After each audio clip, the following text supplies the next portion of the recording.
Halo, selamat datang. Hari ini kita bakal bahas topik yang penting banget dan mungkin sangat personal buat sebagian dari kita. Entah Anda orang tua, guru, atau siapapun yang peduli sama anak-anak. Kita akan coba bongkar gimana sih cara terbaik memahami dan mendukung anak-anak yang, punya ritme belajarnya sendiri. Pernah nggak sih kepikiran kayak gitu? Kita lihat ada anak yang usahanya udah maksimal, nggak males sama sekali, tapi kok rasanya kayak ada tembok yang nggak kelihatan gitu, yang bikin dia susah maju. Sebenarnya apa sih yang terjadi? Nah, jawabannya tuh seringkali bukan karena kurang usaha, tapi karena cara kita memandang belajar itu sendiri. Dan ini dia kuncinya. Kita harus geser total cara pandang kita. Daripada fokus ke masalahnya, yuk kita coba lihat ini sebagai sebuah keunikan.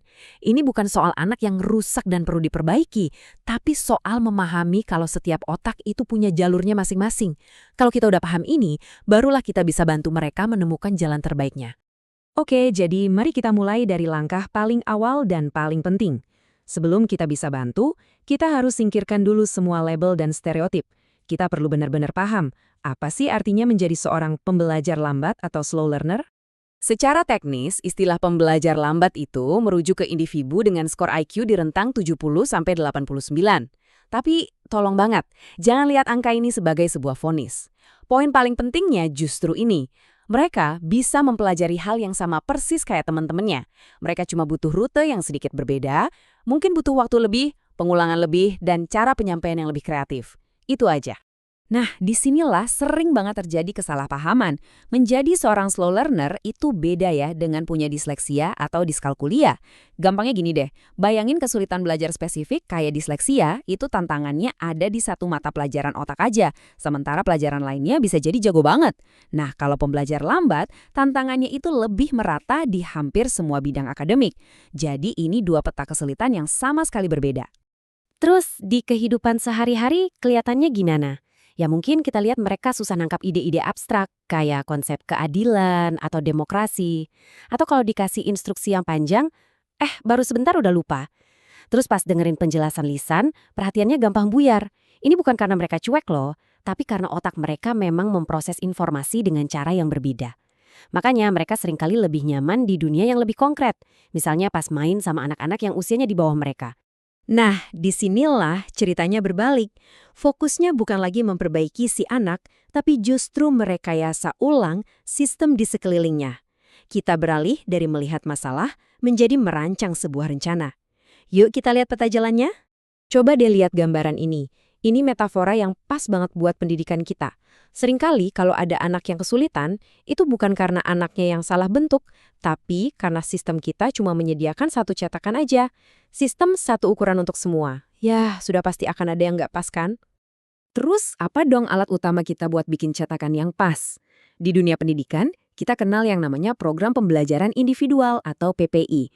Anggap aja ini bukan sekedar rencana belajar biasa, tapi semacam konstitusi pribadi untuk pendidikan si anak. Sebuah komitmen tertulis bahwa hak dia untuk belajar sesuai caranya sendiri itu dijamin dan dilindungi. Oke, terus gimana cara bikin PPI ini? Salah satu kerangka kerja yang efektif banget itu namanya model ADJ. Ini tuh siklus yang logis banget. Pertama, analisis. Kita jadi detektif dulu, cari tahu persis letak kesulitannya di mana. Kedua, desain. Dari situ kita rancang tujuan yang realistis yang bisa dicapai. Ketiga, pengembangan. Kita bikin materi ajar yang bisa dipegang, dirasakan, bukan cuma didengerin. Keempat, implementasi. Nah, baru deh kita terapkan di kelas. Dan yang terakhir, yang paling penting, evaluasi. Kita nilai kemajuannya lewat karya nyata, kayak portofolio atau proyek, bukan cuma dari nilai ujian di selembar kertas. Rencananya udah ada. Sekarang, waktunya eksekusi. Apa aja sih perkakas atau alat-alat praktis yang bisa dibawa sama pendidik buat menciptakan kesuksesan di kelas? Peran guru di sini tuh jauh lebih dari sekedar ngajar di depan kelas. Guru itu harus bisa jadi 5 hal sekaligus. Jadi pembimbing yang nunjukin jalan, jadi motivator pas anak lagi down, jadi mediator kalau ada masalah, jadi fasilitator yang bikin suasana belajar nyaman, dan jadi evaluator yang melihat proses pertumbuhan, bukan cuma hasil akhir. Ini peran yang luar biasa kompleks dan penting banget. Dan disinilah letak salah satu ide paling kerennya. Kadang-kadang, perubahan terbesar itu bukan datang dari mengubah kurikulumnya, tapi dari mengubah hal-hal simpel di lingkungan sekitar anak. Bisa dari susunan meja, jadwal yang ditempel di dinding, atau bahkan cuma pencahayaan ruangan. Coba dilihat alat-alat ini. Kelihatannya sederhana ya, Tapi buat anak-anak ini, efeknya luar biasa.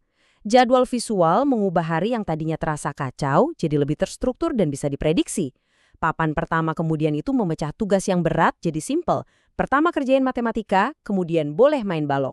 Pengatur waktu visual bikin konsep waktu yang abstrak jadi kelihatan. Dan sudut tenang itu jadi semacam pelabuhan aman buat mereka kalau lagi merasa kewalahan. Inilah rekayasa lingkungan yang sesungguhnya. Oke, semua strategi tadi kedengarannya bagus ya di atas kertas. Tapi, emangnya beneran ngefek? Beneran bisa bawa perubahan nyata? Nah, sekarang mari kita lihat datanya. Dari teori ke transformasi yang sesungguhnya.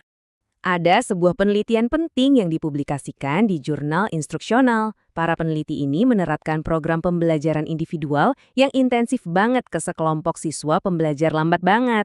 Mereka ukur kemampuannya sebelum dan sesudah program. Dan hasilnya, wah, jujur aja, bikin merinding. Coba lihat grafiknya. Ini bukan main-main.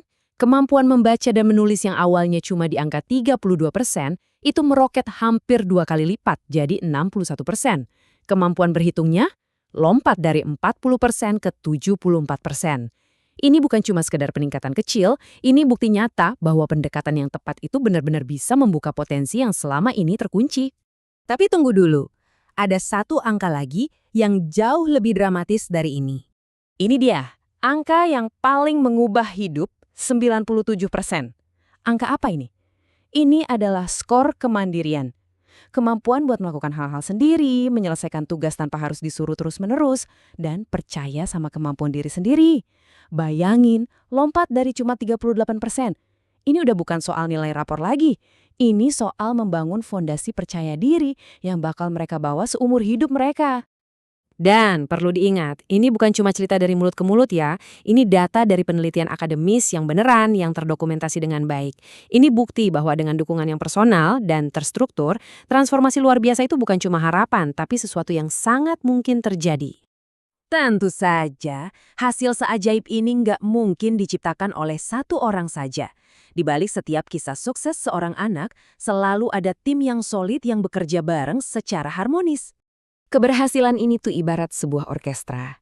Ada guru kelas sebagai konduktor utamanya, ada guru pendamping khusus yang memberikan sentuhan personal, ada orang tua yang memastikan latihannya terus berjalan di rumah, dan ada pimpinan sekolah yang menyediakan panggung dan semua alat musiknya. Tanpa kolaborasi mereka semua, musik yang indah nggak akan pernah tercipta. Terus gimana caranya biar semua pemain orkestra ini tetap satu irama? Seringkali, kuncinya ada di alat yang super sederhana. Contohnya buku penghubung harian. Guru nulis apa yang terjadi di sekolah, orang tua bales dengan cerita dari rumah.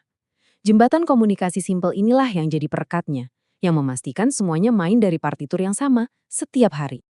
Jadi setelah melihat semua ini, kita kembali ke pertanyaan yang lebih besar. Ini bukan lagi soal membantu beberapa anak saja. Ini soal bagaimana kita mendesain ulang sistem pendidikan kita. Pertanyaannya bukan lagi gimana caranya kita mentolerir perbedaan. Tapi langkah nyata apa yang bisa kita ambil besok untuk membangun sekolah di mana setiap jalur belajar yang unik itu tidak hanya kita terima, tapi justru kita rayakan sebagai sebuah kekuatan. Nah, itu tantangan buat kita semua. Terima kasih sudah menyimak.